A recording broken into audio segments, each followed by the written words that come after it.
जरा सोचिए, आप ई रिक्शा में सफर कर रहे हो और चलते चलते अचानक बीच सड़क पर गाड़ी बंद हो जाए।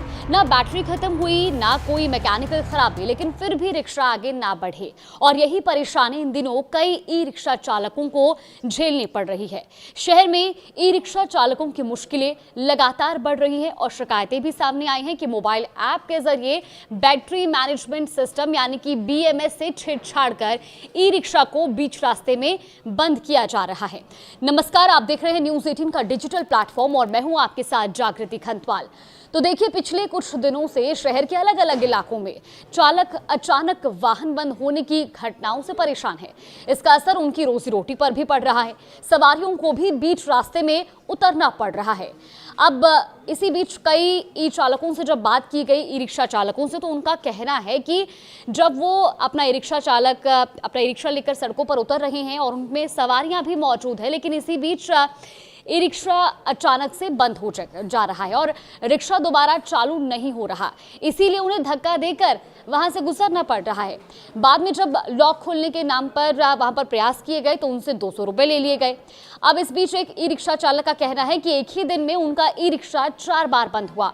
वो बैंक के करीब 8,000 रुपए मासिक किश्त भरते हैं और ऐसे में जब गाड़ी बार बार बंद होती है तो कमाई भी प्रभावित होती है और ऐसे में कैसे वो किश्त चुकाई जाएगी।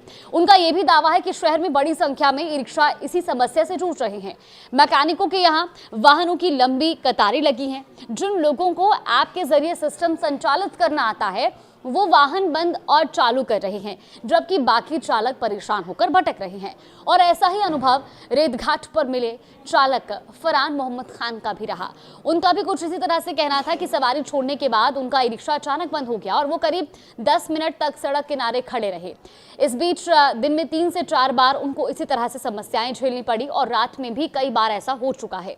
पहले उन्होंने मुख्य ACB यानी कि MCB बंद कर दोबारा चालू करने की कोशिश भी की, लेकिन इससे कुछ समय के लिए वाहन चल पड़ा, लेकिन थोड़ी देर बाद फिर से वो वाहन बंद हो गया और बाद में किसी ने सिस्टम अनलॉक किया, तब जाकर ई रिक्शा दोबारा चल सका।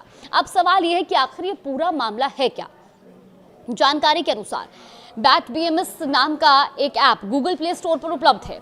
ब्लूटूथ ऑन होने पर ये ऐप आसपास मौजूद कुछ ई रिक्शा के BMS को खोज सकता है। यदि सिस्टम पासवर्ड से सुरक्षित नहीं है तो उससे जुड़े कुछ नियंत्रण विकल्प मिल सकते हैं। अब पुलिस इस बात की जांच कर रही है कि संबंधित ई रिक्शा मॉडलों में सुरक्षा संबंधी क्या खामियां थी और आरोपी ने उनका तकनीकी रूप से कैसे दुरुपयोग किया। इसी बीच सोशल मीडिया पर भी कई वीडियो वायरल हो चुके हैं जिनमें कुछ लोग मोबाइल पर एक बटन दबाते हैं और सड़क पर चल रहा ई रिक्शा अचानक बंद हो जाता है। इस तरह की घटनाओं ने देश भर के लाखों ई रिक्शा चालकों में चिंता भी बढ़ा दी है। चलते वाहन का अचानक रुक जाना न केवल चालक की कमाई पर असर डालता है, बल्कि सड़क सुरक्षा के लिहाजे से भी गंभीर खतरा पैदा कर सकता है। अब बताया यह जा रहा है कि इस पूरे विवाद के पीछे BMS नाम का एक एंड्रॉयड ऐप है जिसे चीन की कंपनी सेंजिन ग्रेंजरी टेक्नोलॉजी ने विकसित किया है। ये कोई हैकिंग वायरस नहीं है, बल्कि ब्लूटूथ वाली लिथियम आयन बैटरियों की स्थिति और वोल्टेज की निगरानी के लिए बनाया गया एक वैध मॉनिटरिंग टूल है। असल समस्या उन कुछ कम लागत वाली बैटरियों में बताई जा रही है जिनके ब्लूटूथ सिस्टम में पासवर्ड सुरक्षा या एक्सेस कंट्रोल नहीं दिया गया है। और ऐसे में अगर कोई व्यक्ति 10 से 15 मीटर की दूरी के भीतर हो तो वो ऐप के जरिए बैटरी मैनेजमेंट सिस्टम से जुड़ सकता है और ऐप में मौजूद डिस्चार्ज स्विच को बंद करके वाहन की मोटर की पावर काट सकता है। अब तकनीकी रूप से समझे तो BMS यानी कि बैटरी मैनेजमेंट सिस्टम बैटरी के वोल्टेज, करंट, तापमान और चार्जिंग की निगरानी करता है। कई ई रिक्शों में ब्लूटूथ लो एनर्जी यानी कि BLE सपोर्ट वाली बैटरियां लगी हैं ताकि मोबाइल ऐप के जरिए उनकी स्थिति देखी जा सके। लेकिन अगर बैटरी पैक पासवर्ड या सुरक्षा लेयर से सुरक्षित नहीं है तो कोई भी अनजान व्यक्ति ब्लूटूथ के जरिए उससे कनेक्ट होकर कंट्रोल फीचर्स का गलत इस्तेमाल कर सकता है। ये मामला सिर्फ सोशल मीडिया प्रैंक तक सीमित नहीं है। आरोप है कि कुछ जगहों पर इसका इस्तेमाल ठगी के लिए भी किया गया।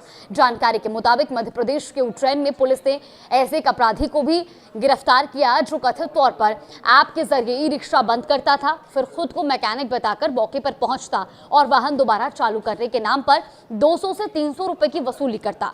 अगर किसी चालक का ई रिक्शा चलते चलते अचानक बंद हो जाए तो कुछ प्राथमिक कदम अपनाए जा सकते हैं। सबसे पहले बैटरी का मेन स्विच यानी कि एमसीबी बंद करें। कुछ सेकंड बाद दोबारा उसको ऑन करें और फिर गाड़ी की चाबी ऑफ करके वापस ऑन करें। यदि वाहन फिर भी चालू ना हो तो चालक अपने मोबाइल में BAT BMS ऐप इंस्टॉल करके अपने रिक्शा से कनेक्ट होने की कोशिश कर सकते हैं। इसके बाद कंट्रोल सेक्शन में जाकर चार्ज स्विच और डिस्चार्ज स्विच दोनों को ऑन करने पर वाहन दोबारा चल सकता है। वहीं स्थायी समाधान के तौर पर मैकेनिक या डीलर के पास जाकर बैटरी का डिफॉल्ट पासवर्ड बदलने की सलाह भी दी जा रही है। अब सवाल ये भी उठ रहा है कि क्या इलेक्ट्रिक स्कूटर, बाइक या कार भी इसी तरह बंद की जा सकेंगी? देखिए, ऑटोमोबाइल विशेषज्ञों के अनुसार बड़ी और स्थापित कंपनियों के इलेक्ट्रिक 2 व्हीलर और 4 व्हीलर में इस्तेमाल होने वाला बैटरी मैनेजमेंट सिस्टम कई अधिक सुरक्षित और एडवांस होता है। ये किसी भी अनजान डिवाइस से कनेक्ट नहीं होता।